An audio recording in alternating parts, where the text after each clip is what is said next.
ලෝකේ ඕන තරම් තියෙනවා අඩු මුදලට මිලදී ගන්න පුළුවන් තෙල් වර්ග. මේවා අඩු මුදලට ගෙනල්ලා පොල් තෙල් පොඩි ප්‍රමාණයක් එක්ක මිශ්‍ර කරලා අපිට දුන්නොත් අපිට ඒක අඳුර ගන්න බෑ. දිලීර වර්ග හැදෙනවා, වෙනත් විෂ වර්ග හැදෙනවා. තෙල් වර්ග නැවත නැවත පාවිච්චි කිරීම ගැඹුරු තෙලේ බැදීම සෞඛ්‍යයට හොඳ නැහැ. නොදන්නා කෙමිකල්ස්, නොදන්නා විෂ වර්ග එක්ක අපි කාලයක් ආහාරයට ගත්තොත් ඒක ඔයාගේ ශරීරයට අනිවාර්යෙන් ඩැමේජ් එකක් කරනවා. ආයිබෝවන්. Know what you eat වැඩසටහනට ඔබව නැවතත් සාදරයෙන් එකතු කර ගන්න.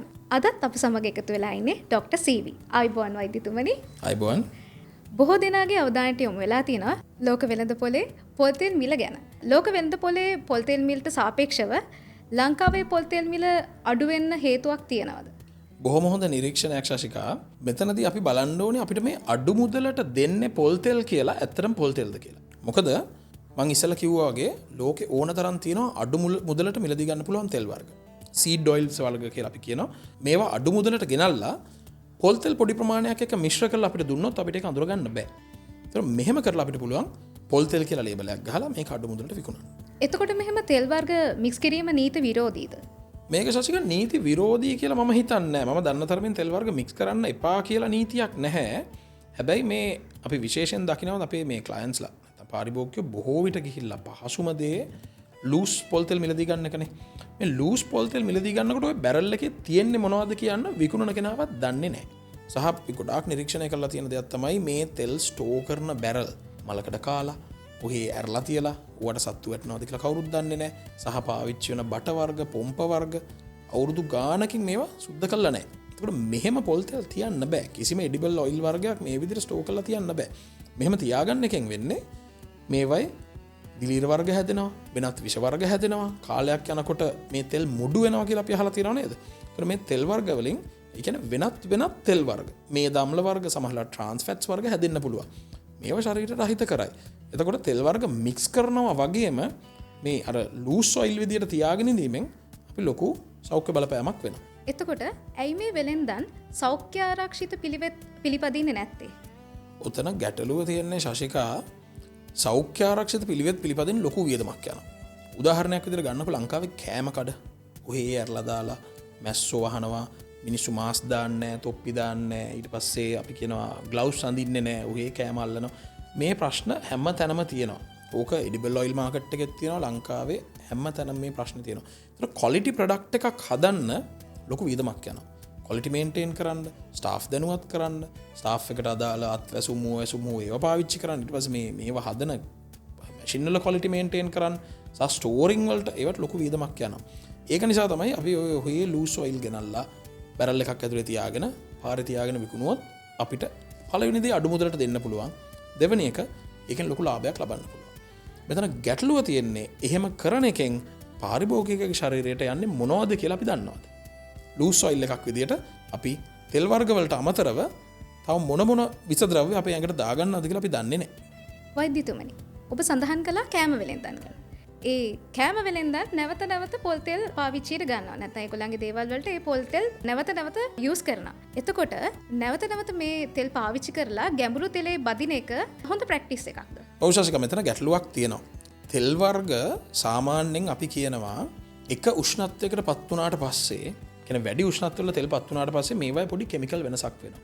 එතකොට නැවත මේ දේ කරනකොට මේ තෙල් වල අපි සාමාන්‍යයෙන් කියන දැන් මෙන්න මේ හවල් මේ දම්ලේ මේකේ තියෙනවා කියලා. ඔය මේ දම්ලේ කැඩිලා තව මේ දම්ලේ එකතු වෙලා අපේ ශරීරයට අහිතකර දේවල් හැදෙන්න පුළුවන්. ඒක නිසා අපි කියනවා ට්‍රාන්ස් ෆැට්ස් ගැන මම කොයි වෙලාවෙත් කතා කරනවා. ට්‍රාන්ස් ෆැට්ස් ඇඟට අහිතකරයි කියලා අපි හොයාගෙන තියෙනවා. මේ තෙල් වර්ග නැවත පාවිච්චි කිරීම, ගැඹුරු තෙලේ බැදීම, නැවත හීට් කිරීම සෞඛ්‍යයට හොඳ නැහැ. මේකේ ප්‍රශ්නේ කියන්නේ අපිට මේ ආහාරය කාපු හැටි ඇඟට විස වෙන්නේ නැහැ. හැබැයි කාලයක් මේවා කනකොට ෆ්‍රී රැඩිකල්ස් වර්ග, ට්‍රාන්ස් ෆැට්ස් වර්ග අපේ ඇඟට එකතු වෙලා අපේ හෘද වස්තුවට අක්මාවට දීර්ඝකාලීන බලපෑම් ඇති කරන්න පුළුවන්. එතකොට මිනිස්සු පුරුදු වෙලා තියෙනවා ගෙදරදීම සෞඛ්‍ය ආරක්ෂිතව පොල් තෙල් නිෂ්පාදනය කරගන්න. ඔවුන්ගේ සෞඛ්‍ය තත්ත්ව බලලා අහිතකර දේවල් වෙළඳ පොලෙන් ගන්න වෙයි කියලා ඒගොල්ලෝ තමන් විසින්ම පොල් තෙල් සපයා ගන්නවා, නැත්නම් නිෂ්පාදනය කරගන්නවා. වෛද්‍යතුමනි, එතකොට පොල් තෙල් ගෙදරදීම සාදා ගන්න එක හොඳයිද නරකයිද? මේක අර පොල් තෙල් වල ප්‍රශ්නයක් එක්ක ලංකාවේ පොල් තෙල් ගෙදර හදාගන්න කියලා පොඩි කතන්දරයක් ආවනේ. හැබැයි ඊට කාලයකට කලින් ඉඳලා මේ ප්‍රැක්ටිස් එක ලංකාවේ තිබුණා. හැබැයි මේ ප්‍රැක්ටිස් එක කරපු විදිය ගැන මම කියන්නද. අපි පොල් කුඩු එහෙම නැත්නම් ගොඩක් වෙලාවට මේක කරන්නේ පාවිච්චි කරපු පොල් කුඩු එකතු කරනවා මාසයක් විතර. එක්ක දුමේ දාලා වේලනවා, නැත්නම් අවුවේ දාලා වේලනවා. නැත්නම් පොල් වලින් අපි ගෙදරදි පොල් කුරුට්ට අරගෙන හරි කොප්පරා වගේ හදාගෙන මේක ගෙදර තියලා පස්සේ ගමේ තියෙන මෝලට ගිහිල්ලා මේක තෙල් හිඳවල රත් කරලා පොල් තෙල් හදාගන්න. මේ ප්‍රැක්ටිස් එක ලංකාවේ තිබුණා. ගොඩක් ගම්වල මේක කරන දෙයක්. හැබැයි මෙතන ප්‍රශ්නේ තියෙන්නේ අපි මේ පොල් හෝ පොල් කුඩු වේලෙන්න දාලා අපි තියෙන තත්ත්වය යටතේ මේක දිලීරයක් හැදෙනවා. මෙන්න මේ දිලීරයෙන් හැදෙනවා ඇෆ්ලටොක්සින්ස් කියලා ටොක්සින් එකක්. දැන් ඔය ඇෆ්ලටොක්සින් හින්දාමනේ ඔය මාකට් එකේ පොඩි ෂිෆ්ට් එකක් ගියේ. හැබැයි අපි ගෙදර හදාගන්න ගියොත් පොල් තෙල් මේ පොල් කුඩු වේල්ලා හෝ පොල් වේල්ලා හදන්න ගියොත් අනිවාර්යෙන් මේකේ ඇෆ්ලටොක්සින් තියෙනවා. දැන් අපි මේ ඇෆ්ලටොක්සින්ස් ගැන කම්පනීස් වලට දීලා තියෙනවා. ඒ කියන්නේ මේ තෙල් මාකට් එකේ ඉන්න කම්පැනි වලට දීලා තියෙනවා ලිමිට් එකක්. ඒ කියන්නේ ඒගොල්ලෝ ප්‍රූව් කරන්න ඕනේ මෙන්න මේ අහවල් ප්‍රමාණයට වඩා මේ ටොක්සින් එක අඩුයි. කියන්නේ මිනිසුන්ට හානි කර ප්‍රමාණයට වඩා මේ ටොක්සින් එක අඩුයි කියලා. හැබැයි අපි ගෙදර තෙල් හදාගත්තොත් කවුද අපිට මේ සහතිකය දෙන්නේ? සමහර විට අපි බොහෝම විස තෙල් වර්ගයක් ගෙදර හදාගන්නවා වෙන්න පුළුවන්. ඒතර මේක හොඳද නරකද කියන එක ඔන්න ඔය පැත්තෙන් කල්පනා කරොත් ඒකට පිළිතුරක් හම්බෙයි. ඒ වගේම ගෙදර තෙල් හිඳිනකොට අපි මේ තෙල් හිඳින පාවිච්චි කරන උෂ්ණත්වය ගැන නියාමනයක් දන්නේ නැහනේ. අපි කියනවා මේ තෙල් වර්ග හදනකොට යම් උෂ්ණත්වයකට පත් වුණාට පස්සේ මේවා කෙමිකලි වෙනස් වෙන්න පුළුවන්. ආයෙත් මං කියනවා අර ට්‍රාන්ස් ෆැට් වර්ග එහෙම නැත්නම් ෆ්‍රී රැඩිකල්ස් වර්ග මේ තෙල් වල හැදෙන්න පුළුවන්. ඒතර මේවා නියාමනය කරන්න ක්‍රමයක් අපිට ගෙදර නැහැ. වෛද්‍යතුමනි, අපි මේ කතා කරපු ටෙක්නිකල් දේවල් අපේ පාරිභෝගිකයන්ට සමහරක් විට නොතේරෙන්න පුළුවන්. අපිට සරල උදාහරණයකින් මේ ගැන පැහැදිලි කරොත්. මං හොඳම උදාහරණයක් ඔකට කියන්නම්. උදාහරණයක් දැන් ගන්නකො ඔයා වාහනේ පැදගෙන යනවා. වාහනේ පැදගෙන යනකොට පාරේ මිනිස්සෙක් තියාගෙන පෙට්‍රල් විකුණනවා. ඔයා මේ පෙට්‍රල් දාගෙන වාහනේ පදිනවද? පදින්නේ නැහැ. මොකද ඔයාට දන්නේ නැහැ මේක පෙට්‍රල්ද භූමි තෙල්ද වෙන මොන හරි මිශ්‍ර කරලාද කියලා. හැබැයි පාරේ තියාගෙන පොල් තෙල්ලක් මිලදී ගන්නවා නේද? අරගෙන ඒක අපි ආහාරයටත් ගන්නවා නේද? සහ හිතන්නකො පෙට්‍රල් ෂෙඩ් එකක්. පෙට්‍රල් ෂෙඩ් වර්ග ගන්නාවක් ලංකාවේ තියෙනවා. කවුරු හරි ෂෙඩ් එකක් හිතනවා මම මේකට යම් ප්‍රමාණයක් භූමි තෙල් දානවා කියලා. මේක අඳුර ගන්න ඔයාට විදියක් තියෙනවද?